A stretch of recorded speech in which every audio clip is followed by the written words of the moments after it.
ka foli ni tanuni lase an lajɛbagaw n'an lamɛnbagaw fɛn fɛn minnu sɔgɔlen bɛ an ka kunnafoni siraw la nin waatiw la ma bi alamisa juin kalo tile 27 san 2024 kunnafoni kunabaw filɛ nin ye ninnu ye.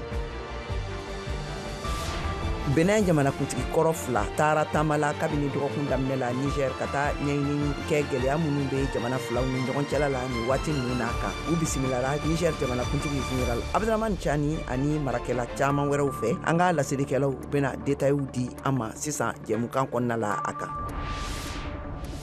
Bolivie sɔrɔdasi ɲɛmaaba fila minɛna kunungo araba la ka sababu kɛ kɛlɛbolo bilali ye forobafanga dagayɔrɔw kan. L'Amérique, président Joe Biden min ka fanga kunfɔlɔ bɛ ka se a dankuna ne jamanakuntigi kɔrɔ Donald Trump ka kan ka ɲɔgɔn sɔrɔ bi alamisa la kuma kɛnɛ kan jamanadenw kalatalaw minnu bɛna u sugandi ka olu ladɔnya u ka jamana maracogoyaw kan san 5 nata ninnu kɔnɔna na u mana kɛ fanga sɔrɔ fɛn ye. Laselikɛlaw ka fɔ la ni kuma kɛnɛ sigi ni min bɛna kɛ yeelenba ye jamanadenw bolo san 2024 kalataw senfɛ waati kɛrɛnkɛrɛnnen na kalatala miliyɔn ba yirika hakiliw jɔlen bɛ ni fadima fila ninnu ka sɔsɔlikanw kan bɛna mɛn ka lakari l'Amérique tarigu kɔnɔna na ka fara an ka laselikɛlaw ka laseliw kan an ye wele bila an ka sɛgɛsɛgɛlikɛlaw ma b'an bolo nɛgɛ kan an bɛna ɲininkali sɛmɛ u la taabolo ninnu kan yaasa ka hakilinaw di aw ma a kan ninnu de bɛna fara an ka laselikɛlaw ka kunnafoni wɛrɛw talenw kan Mali ani duniya kan ka lase aw ma sisan jɛmukan kɔnɔna la. A y'aw bisimila kabini tile damadɔ sogo sannaw bɛ kan ka kofɔli kɛ dɔ farali la sogo sɔngɔ kan Bamakɔ. Mariam Kuyate VOA ka laselikɛla ka bɔ Bamakɔ taara Bamakɔ sugu dɔw la kɔnɔna na ka mɔgɔ dɔw ka hakilinaw ta a kan an ka kumakanw lamɛn. Kabini seliba o ɲuma tɛmɛna Mali kɔnɔ yan nɔ sogoko gɛlɛya bɛ Bamakɔ kosɛbɛ. Fɔlɔ sogo min tun bɛ feere maaw ma a kilo 600 sogo koloma o kɛlen bɛ bi 640 dɔw yɛrɛ b'a feere 700. Buma min tun bɛ feere maaw ma 700 o kɛlen bɛ bi 760 800. O siratigɛ la an wulila ka se sugu dɔw kɔnɔna na yaasa ka boucher dɔw ɲininka mun nana ni sogoko gɛlɛya ye ni ka dɔ fara sogo yɛrɛ sɔngɔ kan ni waati in na. San o san ni période la a bɛ kɛ mais ɲinan t'a bolo fa b'a kan bagan de gɛlɛyara fo k'a tɛmɛ a sɔgɔ kan i mana misi dɔw san sisan a dɔw perdre bɛ se ka i bɛ misi fila san k'a faga dɔw perdre bɛ se ka taa 50 000 dɔw yɛrɛ taa fo 100 000 prix yɛrɛ ni bagan yɛrɛ kɛlen bɛ ko feerefɛn kɛlen prix kelen fixé t'a la min mana sɔrɔ cogo min u b'a ta feere ten a ko ka gɛlɛn o gɛlɛya de bɛ boucher kan i m'a ye boucher yɛrɛ caman bɛ yen u tɛ feere depuis seli tɛmɛna u tɛ même sugu kɔnɔna yɛrɛ mɔgɔ t'a kɔnɔ boucher yɛrɛ bɛ k'u yɛrɛ ɲini juru bɛ ɲini k'u faga a caman bolilen don k'i dogo a sogoko gɛlɛya in y'o problème de sinon grève tɛ fɛn wɛrɛ tɛ an yɛrɛ semoko tɛ bagan misi de ka gɛlɛn an bɛ misi sɔrɔ gɛlɛya de kɔnɔ k'a faga gɛlɛya kɔnɔ donc a wari tɛ bɔ caman bɛ ka diɲɛ feere kɔ bɔ kelen kelen minnu b'a sɔrɔ jagoya dɔ bɛ fara da kan o problème dɔrɔn de bɛ yen. Sogo da gɛlɛya kun ye min ye o ye misi de man ca misi bɛ bɔ ka taa Lajinɛ a bɛ bɔ ka taa Sénégal a bɛ taa Abidjan donc an yɛrɛ maliyɛnw tɛ ka misi sɔrɔ da la tuguni o de ye sogo gɛlɛya n'o tɛ an yɛrɛ sago tɛ sogo gɛlɛya ye an sago ye sogo ka nɔgɔya population k'a sɔrɔ hɛrɛ la an ka misi ani an ka ba n'an ka saga bɛɛ de bɛ bɔ ka taa kɔfɛ a si tɛ an t'a sɔrɔ ka baara k'a la. Min ye consommateurs ye olu y'a yira k'a fɔ ko nin ko kɔni kamanagan b'u la ko sabula fɛn fɛn sɔngɔ mana yɛlɛ Mali jamana kɔnɔ ko segi tɛ kɛ o kan bilen k'o sɔngɔw jigi. Ya kɔni hakilina ye min ye an ye feerekɛlaw de an b'an dayirimɛ de ɲini na u k'a lajɛ ka dɔ bɔ a la kunun ni bi ne tɛ ka foyi sɔrɔ feere la n kɔni bɛ k'a kɛ parce que sigili nafa t'a la quoi mais n bɛ taa n tɛ foyi sɔrɔ pomme de terre yɛlɛ fɛn bɛɛ de yɛlɛla sogo yɛrɛ kɔni o kuma tɛ yen yɛrɛ kuma dɔ yɛrɛ bɛ se ka dɔ fara 800 kan fo ka nin semaine ban ka taa don semaine wɛrɛ la wa fo san wɛrɛ fana a tɛ jigin n'a yɛlɛla seli la seli b'a la fo san wɛrɛ seli b'a dɔ fana mana fara kan o fana a tɛ jigin. Sogo tigɛra anw na anw ni sogodun cɛ seli nin kɔni na an ye sogo dun mais depuis seli tɛmɛna n'an ka lahiya sogo banna o kɛra an ka sogodun bannen ye an yɛrɛ bɛ feere kɛ lafiyabugu sugu la sogotigiw cɛ la mais an tɛ se ka sogo dun sogo da ka gɛlɛn bi dɛ a kɛ se Mali faama ma n'o ye Asumu ye a kɛ fɛɛrɛ kɛ ka mɔgɔ labuli ka don sugu kɔnɔ ka sugu kɔnɔna position dɔn o de ka fusa. Communicatif boucher ɲɛma ale kɔni ye welewelelikan bila ɲɛmaw yɔrɔ. nga au ka fere ka do bo misi boli bayna do ka bo misi bolla no kara ame hera soro sogo be soro population fe piri nogona Mariam Kuyate ka lasiri kando kabo Bamako vewa bambara togola kada ɲangiliw dalen na kunu arabala Alhassan aga Abdulaziz aga Mohamed kan min tun ye dansagokɛlaw ka polisi ɲɛmaa ye tumutu ka bɔ san 2012 la ka taa se san 2013 waati ma. Mohamed Ture ye Ali Useni Alaji VOA Bambara ka laselilikɛla ɲininka tumutu aw ka kiiri jaabi ninnu kunbɛcogoyaw la. An ka u ka masala lamɛn. Alhassan yɛrɛ wolola Gunam dugu la mun tɔgɔ Hangabera 2012 mun na jihadisiw donna Tombouctou ale yɛrɛ kun bɛ Zorho pharmacie de la. Zorho pharmacie yɛrɛ kun b'a ale yɛrɛ de bolo yani jihadisiw yɛrɛ ka don Tombouctou. Avril kalo tile fɔlɔ jihadisiw donna Tombouctou waati min na Alhassan bɔra a ka pharmacie la Zorho ka na Tombouctou walasa ka do jihadisu fɛ u ka baara la. Alhassan Abdulaziz y'a ka kalan daminɛ Tombouctou san 1991 waati mun na rebellion yɛrɛ willa. Rebellion willa tuma min na a taara Niger, a bɔra Niger ka taa sigi Libi. O yɔrɔ la ale fɛ a hakili bɛ se ka sigi Libi. A ye kalan dɔw kɛ Libi kɛrɛnkɛrɛnniyana vétérinaire ka yɔrɔ a bɛ fɔ mun ma centre vétérinaire d'Ubari yɛrɛ dugu la. 2012 san fɛnɛ la Alhassan ye informatique kalan kɛ yani a kana Tombouctou mɛrɛrisa mun tɔgɔ Nur Almubin ka kɛ karamɔgɔ ye a yɔrɔ la san 2002 ka taa bila fo san 2005. O san kɔnɔna yɛrɛ a seginna ka taa Libi walasa ka dɔ fara a ka dɔnniya kan. San kelen o kɔfɛ a seginna ka na Tombouctou. San 2009 a ye kalan wɛrɛ kɛ pharmacie bɛ mɔgɔ minnu bolo a y'o kalan fɛnɛ kɛ. O yɛrɛ de y'a to Zorho pharmacie kɛra a yɛrɛ bolo a kun b'o yɔrɔ la san caman yani jihadisu yɛrɛ ka don Tombouctou. Waati de la a ye Zorho pharmacie bila ka taa Tombouctou. Zorho yɛrɛ ni Tombouctou cɛ kilomètre 165. San 2012 Tombouctou yɛrɛ a bɛ fɔ ma police islamique ale yɛrɛ de kun ye o ɲɛmaa ye. San 2013 a bɛ fɔ waati mun ma libération de région du nord. Alhassan taara Tigargar kulu la ka t'i yɛrɛ dogo ye. O kɔfɛ a taara Libi yani avril kalo san 2019 Barkan mɔgɔw ka minɛ yani k'a lase CPI la mars kalo tile 31 san 2018. Nin kiritigɛ nin kabina daminɛna fo kana bila bi la caman sigilen do ka jaabi makɔnɔ Mali la kɛrɛnkɛrɛnna Tombouctoukaw yɛrɛ fɛ. Nka e yɛrɛ fɛ Tombouctoukaw yɛrɛ hakilina ye jumɛn a ka kiritigɛ a n'a ka jaabi min bɛna lase Cour pénale internationale fɛ n'o ye duniya kɛlɛyatɔn ka kiritigɛsoba ye. Ayiwa an bɛ se ka mun fɔ Tombouctoukaw yɛrɛ sigilen do ka mun kɔnɔ o de Alhassan kan ka ɲangi ka sabu kɛ maa caman hakila a kɔni ye mun kɛ jihadisu kun bɛ yan tuma min na a kan ka ɲangi n'o ye. Nka an kumana muso tɔn mun fɛ an kumana tɔn wɛrɛw fɛ olu yɛrɛ hakila ko Alhassan a kan ka ɲangi. Nka dɔw fɛnɛ hakila hali ni ɲangi bɔra la ni yafa deli bɛ n'a kɛ o k'a sɔrɔ ɲangini kɔni kɛra o yafa bɛ se ka kɛ a ko la i n'a fɔ Alpha Ki yɛrɛ ye yafa deli n'an yɛrɛ hakili b'a la san 2016 waati Alpha Ki kun ye yafa deli kɛ Tombouctoukaw fɛ ni Abdulaziz fɛnɛ y'o yafa deli kɛ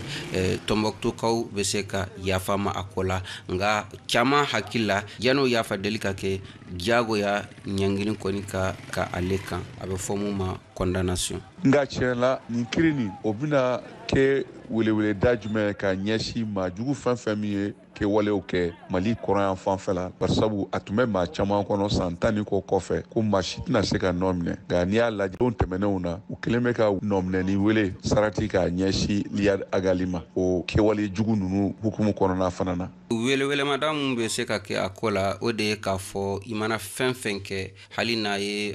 san 10 kɛ n'a ye san 20 kɛ a tigi kɔni n'o bɛ se ka minɛ a ko la k'a sabu kɛ a tɛ tile damadɔ bɔ CPI kɔni ye gundo bɔrɔtɔ a bɛ fɔ ma lever de scellé iyad ka ko la k'a sabu kɛ kabini san 2017 u kun ye iyad minɛli ka iyad ɲini a bɛ fɔ mun ma mandat d'arrêt o kɔni a kun bɛ gundo la a bɛ fɔ mun ma ko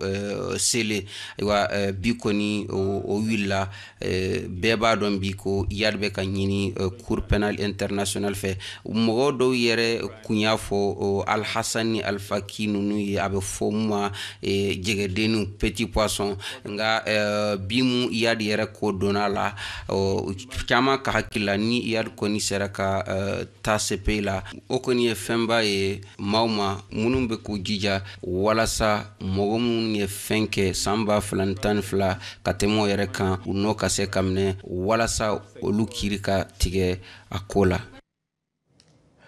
Benin jamanakuntigi kɔrɔ fila ni Sefor Soglo ani Yayi Boni taara taama la kabini dɔgɔkun daminɛ waati ninnu na Niger yaasa ka taa kuma ɲɔgɔnya kɛ ni Niger marakɛlaw ye diplomasi gɛlɛya min bɛ u ka jamana filaw ni ɲɔgɔn cɛla la ni waati ninnu kan a sabu la Niger marakɛla caman ka fara CNSP ɲɛmɔgɔ n'o ye Général Abdraman Chani ye olu ye u bisimila. An ka VOA Bambara ka laselikɛla Alpha Kaka laseliw lamɛn a kan. Talata don jamana ɲɛmakɔrɔ fila ninnu bisimilala Niger marabaga ɲɛma fɛ Furuba Jabaraniso RTN sanfɛ an tun b'a ye ko premier ministre tun bi kɛnɛ kan ani kɔnɔko ministre nka laseli fosi ma kɛ nin ɲɔgɔn ye in kɔfɛ bɛɛ dun b'a dɔn ko nakun damadɔn de bɛ Benin jamana ɲɛmakɔrɔ fila ninnu na ɲaamɛ wa kabi tali kɛ Niger ni Benin ka cɛgɛlɛya kan gɛlɛya fɔlɔ ye dancɛ min datugunen don u ni ɲɔgɔn cɛ Niger bannen don o dayɛlɛli ma ka sababu kɛ u ko Patrice Talon kelen bɛ ka Faransi sɔrdasiw yamaruya olu ka jatigɛwalelaw labɛn Benin kɔnɔ ni k'u bila ka taga tiɲɛni kɛ Niger o kɔfɛ Tajiko jamana ɲɛmakɔrɔ ninnu n'a ɲini ka bɛnkan ɲini walasa Niger kelen bɛ ka o baara min jɔ yɛlɛma ka don u ko la aw hakili b'a la ko dɔgɔkun laban ninnu kɔnɔ Beninkaw tun ye Niger jamanaden maa 5 minɛ k'u donna Niger ka tajita yɔrɔ la o min bɛ Semekoji port kɔnɔ k'a sɔrɔ yamaruya tun t'u bolo u ye maa 3 ɲangi kalo 18 ka so yanni ka tila k'u bɛɛ bila yala ni Sefor Soglo ni Yayi Boni na se ka jamana fila ninnu labɛn wa mɔgɔ t'a fɔ kari kamasɔrɔ Abdraman Chani kɔfɛ u ni Niger jamana ɲɛmakɔrɔ dɔw fana ye ɲɔgɔn ye ka masala a bɔlen b'a fɛ k'u bi k'a ɲini k'a da ɲuman bɛɛ da don nin kɛlɛbanko in na nka ɲininkali min bi to senna sa yala u ye nin hakilina in bɔ u yɛrɛ de la wa walima u bi Benin jamana ɲɛma de ka baara la kamasɔrɔ a b'i n'a fɔ Benin natalen don kosɛbɛ Niger la kabini mankan in daminɛna kunnafoniw kɔni bɛɛ y'a yira ko Benin ɲɛmaso ma laseli fosi kɛ ɲɛmakɔrɔ fila ninnu ka wulikajɔw kan kumala n'u y'u kɔsegi Kotonu u ni Patrice Talon fana na masala nka yala kɛlɛbanko yɛrɛ bɛ Niger marabagaw kɔnɔ wa fosi t'o jira kuma tɛ baaraɲɔgɔnya min tun bɛ u ni Benin cɛ u kɛlen bɛ k'o bɛɛ yɛlɛma jamana dɔgɔrɔw fɛ yen wa taji bolisira kɔrɔ dɔ tun bɛ u ni Cadi cɛ nin y'a san caman ye u y'o projet labɔ kokura ye nin tile fila in na Alpha K VOA Bambara tɔgɔ la. Kenya jamana kan mɔgɔ b'a yirika caman farala ɲɔgɔn kan Nairobi jamana faaba kɔnɔna la wulikajɔ kuraw la jamana marakɛlaw ka danatigɛliw jigiɲɛ kan lawuliliw olu dugusɛjɛw la ne a tun kɛra sifinw ka nisɔngoya wulikajɔ sababuba ye min falenna mɔgɔw fagali la tarata don na bi alamisa in na a yirala k'a fɔ ko polisi ye jamana masayasow ani wasabulon siraw datugu wulikajɔkɛlaw ɲɛ. Ayiwa an bɛ laɲini kɛ sisan an ka lajɛlibagaw fɛ aw ka to nɛgɛ kan an sera an ka jɛmukan tako fɔlɔ ban kun na ayiwa an bɛ an tulo kɛrɛn bɔ sisan ka segin ka na kɔfɛ aw ma.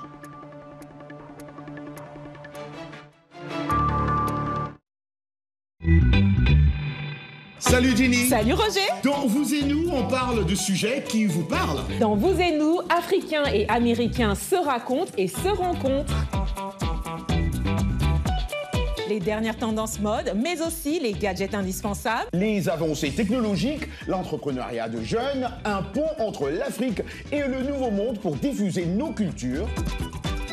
Et les bons petits plats. Yum yum, une bonne ambiance avec nos invités. L'émission explore les réussites, les ambitions et les aspirations africaines. Elle montre une Amérique loin des clichés à taille humaine. Vous et nous. C'est vous. C'est nous. C'est vous et nous. ni an seginne kana an ka studio biduruni sabanan kɔnɔna la ka tɛmɛ ne kunnafoniw ye Bolivie sɔrɔdasi ɲɛmɔgɔba 2 minɛna kulu ninnu ni char combat ninnu dɔw na tilela dunni kɔfɛ taara dugu kɛnɛba dɔ kan u bɛ min wele ko Plaza Murillo u ka wasabulon ne bɛ yɔrɔ min na ayiwa duniya dugu bɛɛ lajɛlen kɔni ye waleya nin kɔn awa ka tila k'a bila bɛɛ fanga dankaridu olu minɛnw kɔnɔna la ka tɛmɛ ne kunnafoni ye halisa l'Amérique président Joe Biden min ka fanga bɛ se a tako fɔlɔ dankun na ne a jamanakuntigi kɔrɔ Donald Trump ka kuma kɛnɛsigi bɛ bi alamisa in na ka hakilinaw di u ka jamana maracogoyaw ma kan u mana kɛ fanga ta fɛn ye an ka Mohamed Touré lamɛn a kan. Cɛbɔ 2 bɛ u yɛrɛ ka lagosili fanga bonya baw jamana ka wote hakilinaw y'u kɔ ni kɔ bila. Ne hakili la ne tun bɛ ka nin ko nin labɛn ne ka ɲɛnamaya bɛɛ kɔnɔ jamanakuntigi Biden bɛna a ɲini kosɛbɛ k'a yɛrɛ tanga filiba si ma. O waati kɔnɔ a m'a ka kumaw minɛ arabadon a dɔgɔyalen b'a la bɔlɔlɔ kan a y'a jira yɔrɔ min na ko Donald Trump ye bagabagaliba ye an ka jɛmufaga ma cikan min b'a ɲini tiɲɛna ka lase sɔsɔli wulada fɛ. Jamanakuntigi bɛ se alamisadon Air Force One kɔnɔ Atlanta n'o ye Georgia faba la ka taa ɲɔgɔn suman kɛ CNN ɲɛmɔgɔso la ka sɔrɔ a sɛnɛkɛ o bɛ se a ka yɛrɛ pankuru kɔnɔ n'o tɔgɔ ye ko Trump Force One. Trump bɛ danfara dɔɔni sɔrɔ jamana jɔnjɔn na nka votew bɛɛ lajɛlen bɛ i n'a fɔ a surunyanlen don kosɛbɛ kalata na min bɛ se ka jigin ka se jate laban damadɔw na jamana jɔnjɔn damadɔ kɔnɔ. Quinnipiac sanfɛ kalanso ka ɲini laban min kɛra karidon na o b'a jira ko Trump bɛ Biden ɲɛ minɛ jamana kɔnɔ 100 sarada la 49 fo 45 ma. O ɲɔgɔndanna 2 bɛ sange 90 sɔsɔlen nin ta k'a ɲini ka jɔrɔnanko minnu bɛ u ka politiki kunkan baaradaw gɛlɛyaw kan k'olu nɔgɔya. Ka tɛmɛ ne nin juru kelen ye président Joe Biden ani jamanakuntigi kɔrɔ Donald Trump ka kumakɛnɛ labɛnniw CNN jakanso fɛ bɛ sigi bi alamisa sufɛla la Atlantakaw fɛ yen nɔ. An ye wele bila a sababu la Mamadu Ben Jabate ma ale b'an bolo nɛgɛ kan ale ye l'Amérique politiki siraw sɛgɛsɛgɛli kɛla ye ayiwa a sigiyɔrɔ bɛnnen don Philadelphie ma. Ben i bisimila an ka kɛnɛ kan ni tulo bɛ na. An b'an tulo b'i la. Ayiwa e yɛrɛ bolo sisan danfara jumɛn de bɛ président jamanatigi Joe Biden ani jamanatigi kɔrɔ olu ka hakilinaw ka kɛɲɛ ni tungaladenw ladonniw ani u ka dayirimɛminɛw nɔgɔyali ko siraw ani politiki démocratie n'o ye bɛɛ fanga jɔsenw taabolow ye kan. Bon n'i y'u ka u filaw ka ko jateminɛ danfaraba de b'u ni ɲɔgɔn cɛ. I b'a dɔn nin t'u siɲɛ fɔlɔ u ka ɲɔgɔn sɔrɔ donc u bɛ ɲɔgɔn dɔn kosɛbɛ. N'i ye démocratie jateminɛ Trump tɛ démocratie mɔgɔba ye ten. N'i y'a yɛrɛ ka kumaw jateminɛ ka kumaw la a b'a jira k'a fɔ kabi don fɔlɔ n bɛna kɛ dictateur de ye. Donc ninnu dun ka jamana sigilen don démocratie kan ale ka fangaba bɛ mɔgɔ min na o de ka d'ale ye. Maintenant n'i nana ka na se immigration ma u fila danfaraba b'u ni ɲɔgɔn cɛ immigration ko la parce que n'i y'a jateminɛ Trump tɛ immigrew fɛ ka se o degré ma a bɛna jira jamanadenw na a ka kumaw la bi k'a fɔ n'i y'a ye u ka jamana bɛ tan bi parce que Joe Biden de y'a to immigré caman ka don frontière dabilalen don mɔgɔw bɛ ka don cogo min man'u diya donc Joe fana bɛna essayer k'a jira k'a fɔ ale y'a essayer ka loi dɔ voter min b'a kɛ papier mɔgɔ bɛɛ bɛ régulariser papier ka di immigré bɛɛ ma mais Trump de ma sɔn a y'a ka mɔgɔw kɔnɔna suruku ka f'u ye k'u kana sɔn ka sɔrɔ n'i y'a jateminɛ u kun bɛɛ bɛnnen don a la parti fila mɔgɔw de sigira ka loi nin préparer loi nin u yɛrɛ b'a fɔ cogo min a ɲɔgɔn loi ma deli ka kɛ kabi Amérique sigira maintenant nin bɛɛ kɔnɔna na tuguni Joe fana bɛ n'i défend kosɛbɛ a bɛna jira k'a fɔ mɔgɔw la k'a fɔ Ben Ere hakilina la sisan gɛlɛya jumɛn de bɛna kɛ cɛbɔ fila ninnu ayiwa nin tun ye an balimakɛ Mamadu Ben Jabate ale ka kumakanw ye ale ye l'Amérique politique siraw sɛgɛsɛgɛli kɛla dɔnbaga lajɛ ye ka bɔ Philadelphie an ka foli bɛ a ye ka tɛmɛ n'an ka kunnafoni ye an bɛ taa Burkina olu ka dɔnko ni seko min tɔgɔ dara ko Faso Days o kɛnɛ sigira Burkinakaw ka tungaladenw ani u ka lasigidenso n'a ɲɛmaya kun b'u ka lasigidenso mɔgɔw bolo yan nɔ Washington DC tile 2 ɲɔgɔnna kɔnɔna na ayiwa fɔlisenw ani u ka dɔnkilidakanw ka fara u ka finiw ani seko ani dɔnko minɛnw caman u ka jamanaw kan yirala mɔgɔw la ayiwa ni laselikan ninnu u ye VOA ka kunnafoni dila Blanche Sanu ani Thierry Kaore ka laseliw ye bayɛlɛmali a mana bɛ bɔ an ye Mariam Traoré fɛ an ka a lamɛn.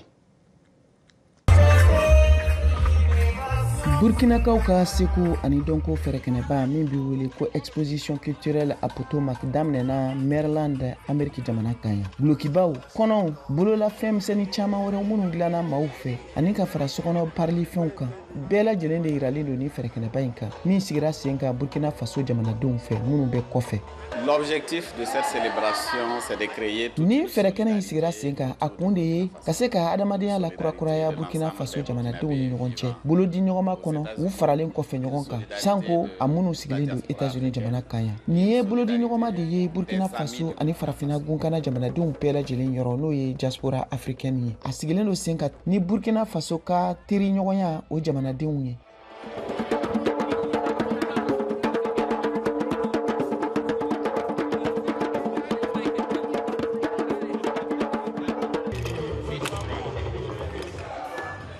Les enfants ont beaucoup admiré des mains qui ne se trouvent pas dans leur... Denmisɛnninw ye nin ko in kanu kosɛbɛ u tun degelen tɛ nin na ka kɔrɔ sanko min bɛ tali kɛ da dumunifɛnw kan i n'a fɔ maliden minnu sigilen bɛ yan olu nana ni dɛgɛ ye u ye dɛgɛ dɔn k'a diyar'u ye kosɛbɛ a kun de ye ka se ka yirali kɛ n'an ka seko ani dɔnko ye. Qui n'existe pas dans le mode alimentaire ici. Quand je suis venue, j'ai vu du soumapi gris, du mouton et des brochettes. C'est un traditionnel qui est très joli et ni ye an ka laadalafini de ye a cɛ ka ɲi kosɛbɛ wa ni laadalafini in ka di ne ye. Jamanaba fila bisimila n'o ye Mali ni Niger ye ka fara an ka fɛrɛkɛnɛ yɛrɛ ɲɛnajɛw bɛɛ lajɛlen kan. Ici, je suis venu exposer les produits des artisans maliens. Ne nana kɛnɛ in kan yan ka na n ka feerefɛnw yira minnu dilanna Mali ka seko ni dɔnko baarakɛlaw fɛ n'o ye artisanw ye walasa ka se ka Mali jɔyɔrɔ fa ni ɲɛnajɛba in na. Avec le monde. Burkina Faso jamanadenw minnu bɛ wele ko diaspora burkinabéw sera ka nafolo fara ɲɔgɔn kan walasa ko ka dɛmɛ don ka taa maaw ma minnu ye degun sɔrɔ ani karogɛlɛya ko lakanako nasiraw fɛ u ka jamana kɔnɔ. Kulu min sigilen don kɛlɛɲɛbolaw ka hakɛw tɔpɔtɔli kama n'o bɛ wele ko ACR k'a ka ca ni mɔgɔ 3 ni tɔrɔmɔɲɔ 3 ye minnu bɛɛ lajɛlen de bolila ka bɔ u ka denbaya n'u sigiyɔrɔw la Burkina Faso, Mali ani Niger. A mɔgɔ fanba bɛɛ lajɛlen binnen don siyɔrɔko gɛlɛya, jiɲuman sɔrɔli ko, sanuya ko ani ɲɛnamaya o sɔrɔ cogo ɲuman taabolo min degun binnen don a kɛlɛɲɛbolaw kan.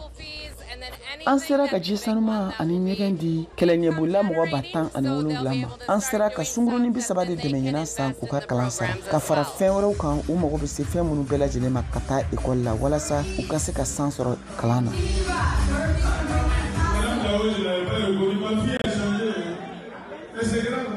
Ce soir, j'ai présenté un échantillon de ma toute dernière collection que j'ai présentée au Festival de Cannes. Bi ne nana ka na n ka baara kelen dɔw yira ka fara n ka seko ni dɔnko baara labanw kan. N tun ye minnu dɔw yira diɲɛ fɛrɛkɛnɛba n'o ye Festival de Cannes ye o kɛnɛ kan. Ni fini minnu filɛ nin ye n'o ye collection ye u bɛ wele de ko saponi. Tasibila de don ka di Burkina Faso jamanadenw ma.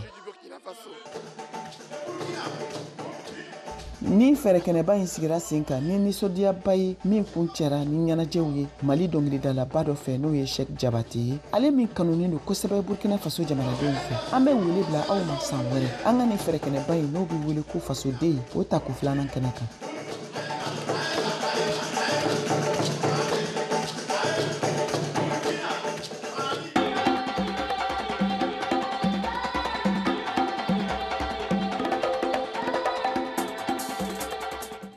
farakolo ɲɛnajɛ kunnafoniw Siaka Tarawele bolo. Serantolantan bunagun kan centre Sowe Touré de ye Gao cɛbɔ ye ɲina saison 2023 2024 monte ɲɔgɔndanw kɛnɛ kan a degeli karamɔgɔ Abdou Traoré ka fɔla laɲini ye kelen pe de ye a kɛnɛ kan ka jɔnjɔn sɔrɔ n'o ye première place ye équipe in bɔra Gao kana Bamakɔ première place de ɲini u b'o de ɲini Ala fɛ ni Ala na kɛra sɔnna ma fana an bɛ taa nɔfɛ ne bɛ première place de la vraiment an b'o de ɲini Ala fɛ an nakun don kana première place ɲini an y'a ɲini Ala fɛ Ala k'a nɔgɔya ɲɛ Ala k'a fanga d'an ma an kɔni dɔwɛrɛ tɛ an kunna ka kɛ premier walima ka kɛ premier dɔrɔn foyi t'an kunna n'an y'an sigi ani premier de bɛ yen n'an y'an jɔ ani premier de bɛ yen n'an y'an da ani premier de bɛ yen. Abdou Traoré ka fɔ la ale tile kelen ma yila se bɛ sɔrɔ ni monte ɲɔgɔndan in na. Ne tɛ don ko foyi la ko n ka taa jɔyɔrɔ filanan jɔyɔrɔ sabanan ɲini ko min na ne bɛ don ka kunkolo de minɛ n ka kɛ kunkolo ye ni Ala na kɛra sɔnna ma n ye fɛn min ancré denmisɛnninw kunna n ye fɛn min don denmisɛnninw kunna o ye jɔyɔrɔ fɔlɔ ko in de an n'o de bɛ da an n'o de bɛ wuli a tɛ kɛ Ala ɲin'a ma an y'a deli Ala deli ka Ala deli ka centre Sowe Touré sigira a bɛ san 10 bɔ bi parce que centre min don centre in centre cɛsirilen don première division ni Ala y'a kɛ ni Gao yɛlɛnna première division na a bɛ balimaya a bɛ sinjiya a bɛ siralabɔ ɲɔgɔn siralabɔ a b'a ko fɔ bɔlɔntan de bɛ na ni fɛn caman ye bɔlɔntan de bɛ se ka fɛn caman don jamana kɔnɔ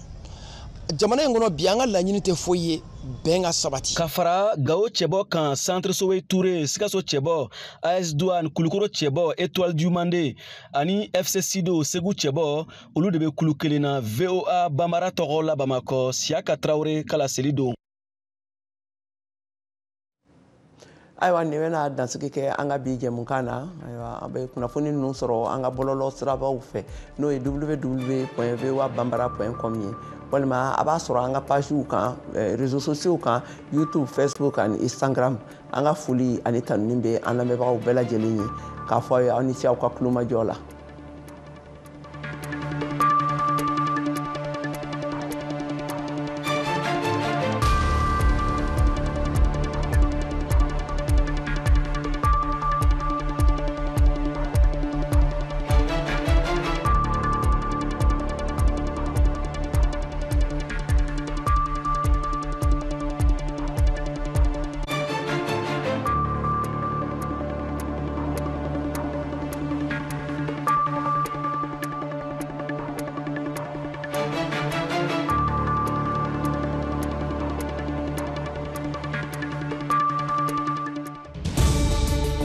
Washington Forum, le rendez-vous hebdomadaire de VOA Afrique à ne pas manquer.